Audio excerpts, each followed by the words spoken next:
ವಿದ್ಯಾರ್ಥಿಗಳಿಗೆ ವರ್ಷಗಳ ಕಾಲ ಜ್ಞಾನ ಹಂಚಿದ ಶಿಕ್ಷಕರೇ ಇಂದು ತಮ್ಮ ಬದುಕಿನ ಪಾಠವನ್ನ ಸರ್ಕಾರದ ಮುಂದೆ ಹೇಳಿಕೊಳ್ಳುವ ಸ್ಥಿತಿಗೆ ತಲುಪಿದ್ದಾರೆ. ಹಾಗಾದ್ರೆ ಏನಿದು ಸ್ಟೋರಿ ಅಂತೀರಾ? ಹಾಗಾದ್ರೆ ಇಲ್ಲಿದೆ ನೋಡಿ ಅದರ ಕಂಪ್ಲೀಟ್ ಡೀಟೇಲ್ಸ್. 1-2 ವರ್ಷವಲ್ಲ, ಬರೋಬ್ಬರಿ 10ರಿಂದ 15 ವರ್ಷಗಳ ಕಾಲ ಸರ್ಕಾರಿ ಪ್ರಥಮ ದರ್ಜೆ ಕಾಲೇಜುಗಳಲ್ಲಿ ಅತಿಥಿ ಉಪನ್ಯಾಸಕರಾಗಿ ದುಡಿದ ಸಾವಿರಾರು ಶಿಕ್ಷಕರಿಗೆ ಇಂದಿಗೂ ಶಾಶ್ವತ ಉದ್ಯೋಗವಿಲ್ಲ, ಸೇವಾ ಭದ್ರತೆ ಇಲ್ಲ, ನಾಳೆಯ ಭರವಸೆಯೂ ಇಲ್ಲ. ಡಾಕ್ಟರ್ ಸುರೇಶ್ ವಾಲ್ಮೀಕಿ ಅಂತೇಳಿ ಹಾವೇರಿ ಜಿಲ್ಲೆ ಅತಿಥಿ ಉಪನ್ಯಾಸಕರ ಒಂದು ಸಾಕಷ್ಟು ತೊಂದರೆಗಳನ್ನು ನಾವಿಲ್ಲಿ ಅನುಭವಿಸ್ತಾ ಇದ್ದೀವಿ. ನಾವು ಸುಮಾರು 25 ವರ್ಷ ನಾವು ಸರ್ವಿಸ್ ಮಾಡಿದರೆ ಇದೇ ಹೋರಾಟದಲ್ಲಿ ಕೂಡ ನಾವು ಸಾಕಷ್ಟು ಪ್ರಮಾಣದೊಳಗೆ ನಾವು ಕೊರಗ್ತಾ ಇದ್ದೀವಿ. ನಮ್ಮ ಹಿಂದೆ ನಮ್ಮ ಫ್ಯಾಮ್ಲಿಗಳು ಮಕ್ಕಳುಗಳ ಜೀವನವೂ ಕೂಡ ಭಾಳ ಅವರು ಕೂಡ ಇವತ್ತೇ ನಮ್ಮ ಬಗ್ಗೆ ಸಾಕಷ್ಟು ಚಿಂತೆ ಮಾಡ್ತಾ ಇದ್ದಾರೆ. ಅದಕ್ಕೋಸ್ಕರ ನಾನು ಸರ್ಕಾರಕ್ಕೆ ಕೈ ಮುಗಿದು ಕೇಳ್ಕೊಳೋದು ಏನಂದರೆ ನಮ್ಮನ್ನು ಸೇವಾ ಭದ್ರತೆಯನ್ನು ನಮ್ಗೆ ಕೊಡಬೇಕಂತೇಳಿ ಸರ್ಕಾರಕ್ಕೆ ನಾನು ಮಾನ್ಯ ಸಿದ್ದರಾಮಯ್ಯನವರು ಕೂಡ ಅವರ ಒಂದು ಇದರಲ್ಲಿ ಕೂಡ ಅವರು ಹಾಕ್ಕೊಂಡಿದ್ರು. ಅದಕ್ಕೋಸ್ಕರ ನಾವು ಏನಪ್ಪ ಅಂತಂದರೆ ಈಗ ನಮಗೆ ಸೇವಾ ಭದ್ರತೆಯನ್ನು ಒದಗಿಸಬೇಕಂತ ನಾವು ಮತ್ತೊಮ್ಮೆ ಅವ್ರಿಗೆ ಕಳಕಳಿ ಮಾಡಿಕೊಳ್ತಾ ಇದ್ದೇನೆ ಅಂಥೇಳಿ. ಕಾರಣ ಸರ ಎಲ್ಲ ರೀತಿಯಿಂದನೂ ಕೂಡ ನಮಗೆ ಕಾರಣಗಳು ಕೂಡ ಇದೆ ಸರ್. ಕಷ್ಟ ವಯೋಮಿತಿನೂ ಕೂಡ ನಮಗೆ ಮೀರ್ತಾ ಇದೆ.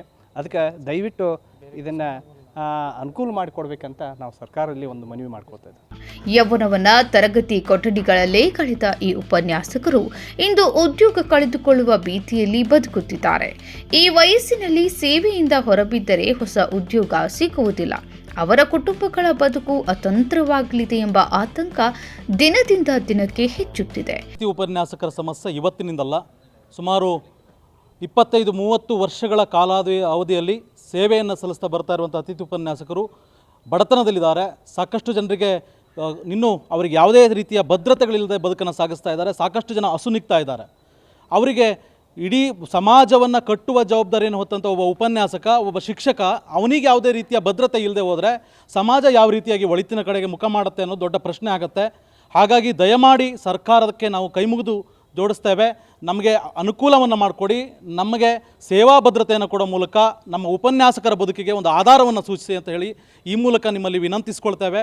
ದಯಮಾಡಿ ಇದೆಲ್ಲಾದರೂ ಆಗದೆ ಹೋದರೆ ಮುಂದಿನ ದಿನಮಾನದಲ್ಲಿ ತುಂಬ ವಿವಿಧ ರೀತಿಯ ಹೋರಾಟಗಳಿಗೆ ನಾವು ಸಿದ್ಧರಿದ್ದೇವೆ. ಸುಮಾರು 10-11 ಸಾವಿರ ಜನ ಅತಿಥಿ ಉಪನ್ಯಾಸಕರು ರಸ್ತೆಗಿಳಿದು ಅಥವಾ ಕಾನೂನಾತ್ಮಕ ಹೋರಾಟ ಎಲ್ಲ ಹೋರಾಟಗಳಿಗೂ ನಾವು ಸಿದ್ಧವಿರಿದ್ದೀವಿ. ಇದು ಸರ್ಕಾರಕ್ಕೆ ಒಂದು ವಿನಂತಿಯ ಜೊತೆಗೆ ಎಚ್ಚರಿಕೆಯೂ ಕೂಡ ನಾವು ನೀಡ್ತಾ ಇದ್ದೀವಿ ಅಂತ ಹೇಳ್ಕೊಂಡು ಈ ಮೂಲಕವಾಗಿ ವಿನಂತಿಸ್ಕೊಳ್ತೇನೆ. ನಾನು ಶಿವಕುಮಾರ್, ಶಿವಮೊಗ್ಗದ ಅತಿಥಿ ಉಪನ್ಯಾಸಕ. ಈ ನೋವಿನ ನಡುವೆಯೇ ಹುಬ್ಬಳ್ಳಿಯಲ್ಲಿ ಕರ್ನಾಟಕ ಸರ್ಕಾರ ಪ್ರಥಮ ದರ್ಜೆ ಅತಿಥಿ ಉಪನ್ಯಾಸಕರ ಕಲ್ಯಾಣ ಮಂಡಳಿಯ ಕಾರ್ಯಕಾರಿಣಿ ಸಭೆ ನಡೆಸಿತು. ರಾಜ್ಯದ ವಿವಿಧ ಜಿಲ್ಲೆಗಳ ಮುಖಂಡರು ಒಂದೇ ವೇದಿಕೆಯಲ್ಲಿ ಸೇರಿ ಸರ್ಕಾರಕ್ಕೆ ಕೊನೆಯ ಎಚ್ಚರಿಕೆಯ ಸಂದೇಶ ರವಾನಿಸಿದರು. ಈಗಾಗಲೇ ಸರ್ಕಾರಿ ಪ್ರಥಮ ದರ್ಜೆ ಕಾಲೇಜುಗಳಲ್ಲಿ ಸುಮಾರು ವರ್ಷಗಳಿಂದ ಅತಿಥಿ ಉಪನ್ಯಾಸಕರಿಗೆ ನಾವು ಸೇವೆಯನ್ನು ಸಲ್ಲಿಸ್ತಾ ಇದ್ದೇವೆ. ಆದರೆ ಇಲಾಖೆಯು ಕೇವಲ 5 ತಿಂಗಳ 6 ತಿಂಗಳ ತೆಗೆದುಕೊಂಡು ಬಿಟ್ಟು ನಮ್ಮನ್ನು ಸೇವೆಯನ್ನು ಪಡೆದುಕೊಂಡು ನಮ್ಮನ್ನು ಹೊರಹಾಕ್ತಕ್ಕಂಥ ಕೆಲಸ ಮಾಡ್ತಾ ಇದೆ.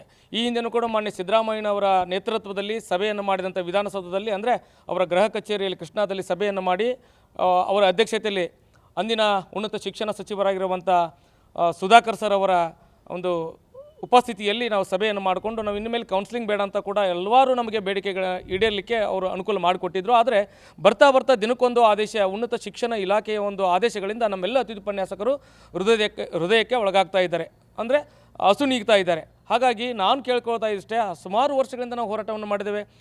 ಗದಗಿಂದ ಧಾರವಾಡದ ಜಂಟಿ ನಿರ್ದೇಶಕರ ಕಚೇರಿವರೆಗೂ ಪಾದಯಾತ್ರೆ ಮಾಡಿದ್ದೇವೆ ಮತ್ತು ತುಮಕೂರಿನಿಂದ ಬೆಂಗಳೂರಿನವರೆಗೂ ಫ್ರೀಡಮ್ ಪಾರ್ಕ್ವರೆಗೂ ಪಾದಯಾತ್ರೆ ಮಾಡಿದ್ದೇವೆ. ವಿವಿಧ ರೀತಿಯಲ್ಲಿ ಹೋರಾಟವನ್ನು ಮಾಡಿ ಸರ್ಕಾರದ ಒಂದು ಗಮನವನ್ನು ಸೆಳೆತಕ್ಕಂಥ ಕೆಲಸ ಮಾಡಿದ್ದೇವೆ. ಆದರೆ ನಮ್ಮ ಬೇಡಿಕೆಗಳೇ ಪ್ರಮುಖವಾಗಿ ಏನಂತಂದರೆ, ಇಷ್ಟು ವರ್ಷ ಸೇವೆ ಸಲ್ಲಿಸಿ ನಮಗೆ ಸೇವಾ ಭದ್ರತೆ ನೀಡಿ ಅಥವಾ ಕಾಯಿಮಾತಿ ಮಾಡಿ ಅಂತ ನಾವು ಕೇಳ್ತಾ ಇದ್ದೇವೆ. ಅದರಲ್ಲಿ UGC ನಿಯಮಗಳನ್ನು ಹೇಳಿಬಿಟ್ಟು ಕೆಲವು ಅತಿಥಿ ಉಪನ್ಯಾಸಕರ ಹೊರದೂಡಿದ್ದಾರೆ.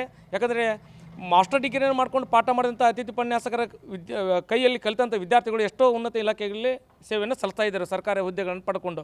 ಅದಕ್ಕಿಂತ ಹೆಚ್ಚಾಗಿ 2009ರಲ್ಲಿ MPhil ಪದವಿಯನ್ನು ಪಡೆದುಕೊಂಡವರು ಕೂಡ ಇವತ್ತು ಸೇವೆಯನ್ನು ಸಲ್ಲಿಸ್ತಾ ಇದ್ದಾರೆ. ಇವ್ರಿಗೊಂದು ನ್ಯಾಯ ಅವ್ರಿಗೊಂದು ನ್ಯಾಯ, ಈ ಥರ ದ್ವಂದ್ವ ನಿಲುವುಗಳನ್ನು ಏನಿದಾವಲ್ಲ ಇವನ್ನೆಲ್ಲ ಖಂಡಿಸಿಕೊಂಡು ಇವತ್ತು ನಾವು ಕೊನೆಯದಾಗಿ ಹೋರಾಟ ಏನಂತಂದರೆ ನಮ್ಮದೇ ಕಾನೂನಾತ್ಮಕ ಹೋರಾಟಕ್ಕೆ ನಾವು ಸಿದ್ಧರಾಗಿದ್ದೇವೆ. ಇಂದಿನಿಂದ ನಮ್ಮ ಕಾನೂನಾತ್ಮಕ ಹೋರಾಟ ಪ್ರಾರಂಭವಾಗ್ತದೆ. ಯಾಕಂದರೆ ನಿಮಗೆಲ್ಲ ಗೊತ್ತಿರ್ಬೋದು, ಅರೆಕಾಲಿಕ ಅದು ಕಾನೂನಾತ್ಮಕ ಬಂದಿದ್ದಾರೆ, JOC ಮಾದರಿಯ ನೇಮಕಾತಿ ಆಗಿದ್ದಾರೆ, ಇನ್ನೂ ಅನೇಕ ವಿವಿಧ ರೀತಿಯಲ್ಲಿ ಏನು ಸುವರ್ಣ ಮಾಲಿನ್ಯ ಕೇಸ್ನಲ್ಲಿ ಆದಂಥ ನಿಯಮಗಳನ್ನು ಇಟ್ಕೊಂಡು ನಾವೆಲ್ಲ ಕೋರ್ಟ್ಗೆ ಮೊರೆಯನ್ನು ಹೋಗ್ತಾ ಇದ್ದೇವೆ. ಇವತ್ತಿನಿಂದ ನಮ್ಮ ಕಾನೂನು ಹೋರಾಟಕ್ಕೆ ಸಿದ್ಧರಾಗಿ ನಾವು ಪ್ರಾರಂಭವನ್ನು ಮಾಡ್ತಾ ಇದ್ದೇವೆ. ರಾಜ್ಯದಲ್ಲಿ ಸಾವಿರಾರು ಉಪನ್ಯಾಸಕರ ಹುದ್ದೆಗಳು ಖಾಲಿ ಇರುವಾಗ ಹೊಸ ನೇಮಕಾತಿಗೆ ಮುಂದಾಗುವ ಬದಲು ವರ್ಷಗಳಿಂದ ಕಾಲೇಜುಗಳ ಶೈಕ್ಷಣಿಕ ವ್ಯವಸ್ಥೆಯನ್ನು ತಮ್ಮ ಹೆಗಲ ಮೇಲೆ ಹೊತ್ತಿರುವ ಅತಿಥಿ ಉಪನ್ಯಾಸಕರನ್ನೇ ನಿಯಮಾನುಸಾರ ಸೇವೆಗೆ ಪರಿಗಣಿಸಬೇಕು ಎಂದು ಆಗ್ರಹಿಸಿದರು. ಪಾದಯಾತ್ರೆ ಮಾಡಿದ್ದೇವೆ, ಧರಣಿ ನಡೆಸಿದ್ದೇವೆ, ಪ್ರತಿಭಟನೆ ಮಾಡಿದ್ದೇವೆ, ಮನವಿ ಸಲ್ಲಿಸಿದ್ದೇವೆ. ಆದರೆ ನಮ್ಮ ಬದುಕಿನ ಪ್ರಶ್ನೆಗೆ ಇನ್ನೂ ಉತ್ತರ ಸಿಕ್ಕಿಲ್ಲ ಎಂಬ ನೋವನ್ನು ತೋಡಿಕೊಂಡರು. ಇದೀಗ ಹೋರಾಟದ ದಿಕ್ಕೇ ಬದಲಾಗಿದೆ. ಬೀದಿಯ ಹೋರಾಟದಿಂದ ನ್ಯಾಯಾಲಯದ ಹೋರಾಟದತ್ತ ಅತಿಥಿ ಉಪನ್ಯಾಸಕರು ಹೆಜ್ಜೆ ಇಟ್ಟಿದ್ದಾರೆ. ಸಾವಿರಾರು ಕುಟುಂಬಗಳ ಬದುಕಿನ ಪ್ರಶ್ನೆಗೆ ಸರ್ಕಾರ ನ್ಯಾಯ ಒದಗಿಸದಿದ್ದರೆ ಕಾನೂನು ಹೋರಾಟದ ಮೂಲಕವೇ ತಮ್ಮ ಹಕ್ಕು ಪಡೆದುಕೊಳ್ಳುವುದಾಗಿ ಘೋಷಿಸಿದ್ದಾರೆ. ಹಲವು ವರ್ಷಗಳಿಂದ ಅತಿಥಿ ಉಪನ್ಯಾಸಕರು ಸೇವೆ ಸಲ್ಲಿಸ್ತಾ ತಮ್ಮ ಸೇವಾ ಭದ್ರತೆಗಾಗಿ ಮತ್ತು ಕಾಯಮಾತಿಗಾಗಿ ಹೋರಾಟವನ್ನು ಮಾಡ್ಕೊಂಡು ಬಂದಿದ್ದಾರೆ. ತಮಗೆಲ್ಲ ಗೊತ್ತಿರುವ ಹಾಗೆ ನಮ್ಮ ಸರ್ಕಾರದಲ್ಲಿ, ಕರ್ನಾಟಕ ಸರ್ಕಾರದಲ್ಲಿ ಇವತ್ತು ಸುಮಾರು ಹುದ್ದೆಗಳು ಖಾಲಿ ಇದ್ದಾವೆ. ವಿಶೇಷವಾಗಿ ಉನ್ನತ ಶಿಕ್ಷಣ ಇಲಾಖೆಯಲ್ಲಿ ಕೂಡ 10,000 ಹೆಚ್ಚು ಕಡಿಮೆ ಹುದ್ದೆಗಳು ಖಾಲಿ ಇದ್ದಾವೆ. ಆ ಖಾಲಿ ಇರುವಂಥ ಹುದ್ದೆಗಳಿಗೆ ಸ್ಯಾಂಕ್ಷನ್ ಪೋಸ್ಟ್ಗಳನ್ನಾಗಿ ಕ್ರಿಯೇಟ್ ಮಾಡಿ ಸುಮಾರು 10, 15, 20 ವರ್ಷಗಳಿಂದ ಏನು ಕೆಲಸ ಮಾಡಿದಾರಲ್ಲ, ಇವರನ್ನೇ ನಾವು ಯಾಕೆ ಅಲ್ಲಿ ಹುದ್ದೆಗಳನ್ನು ಸೃಷ್ಟಿ ಮಾಡಿ ಅವರನ್ನು ವಿಲೀನಗೊಳಿಸ್ಕೋಬಾರ್ದು, ಕಾಯಮಾತಿ ಮಾಡಬಾರ್ದು ಅಂತೇಳಿ ನಮ್ಮ ಪ್ರಶ್ನೆ. ಅಷ್ಟೇ ಅಲ್ಲದೆ ನೀವೆಲ್ಲ ನೋಡ್ತಾ ಇದ್ರಿ, ಆರೋಗ್ಯ ಇಲಾಖೆಯಲ್ಲಿ ಸುಮಾರು ವರ್ಷಗಳ ಕಾಲ ಕೆಲಸ ಮಾಡಿದವರಿಗೆ ಕಾಯಮಾತಿ ಕೊಟ್ಟರು. ಹಾಗೆಯೇ ಮುರಾರ್ಜಿ ವಸತಿ ಶಾಲೆಯಲ್ಲಿರುವಂಥ ಅನೇಕ ಶಿಕ್ಷಕರಿಗೆ, ಉಪನ್ಯಾಸಕರಿಗೆ ಕಾಯಮಾತಿಯನ್ನು ಕೊಟ್ಟಿದ್ದಾರೆ. ಹಾಗೆಯೇ JOCಯಲ್ಲಿ ಕೂಡ ಕೊಟ್ಟಿದ್ದಾರೆ. ಹಾಗಾಗಿ ಉನ್ನತ ಶಿಕ್ಷಣ ಪಡ್ಕೊಂಡಿರ್ತಕ್ಕಂಥ ಇವತ್ತು ನೆಟ್ಟು, ಸೆಟ್ಟು, PhD, MPhil ಇರ್ಬೋದು, ಇಂಥ ಅನೇಕ ಉನ್ನತ ಶಿಕ್ಷಣ ಪಡ್ಕೊಂಡು ಅವರು ಇವತ್ತು ನಿರುದ್ಯೋಗ ಎದುರಿಸ್ತಕ್ಕಂಥ ಪರಿಸ್ಥಿತಿಗೆ ಬಂದಿದ್ದಾರೆ. ಎಷ್ಟೋ ಅಭ್ಯರ್ಥಿಗಳು ಇವತ್ತು ಸುಮಾರು ಅತಿಥಿ ಉಪನ್ಯಾಸಕರು ತಮ್ಮ ಜೀವನ ನಿರ್ವಹಣೆ ಮಾಡಲಿಕ್ಕಾಗದೆ ಆತ್ಮಹತ್ಯೆ ಮಾಡ್ಕೊಳ್ತಕ್ಕಂಥ ಕೆಲಸ ಮಾಡಿದ್ದಾರೆ. ಒಟ್ಟಿನಲ್ಲಿ ಶಿಕ್ಷಣ ವ್ಯವಸ್ಥೆಯನ್ನು ಉಳಿಸಿದ ಶಿಕ್ಷಕರನ್ನ ಸರ್ಕಾರ ಉಳಿಸಿಕೊಳ್ಳುತ್ತದೆಯೇ ಅಥವಾ ಮತ್ತೊಂದು ದೊಡ್ಡ ಹೋರಾಟಕ್ಕೆ ನಾಂದಿ ಹಾಡುತ್ತದೆಯೇ ಎಂಬ ಪ್ರಶ್ನೆ ಈಗ ರಾಜ್ಯ ಸರ್ಕಾರದ ಮುಂದಿದೆ.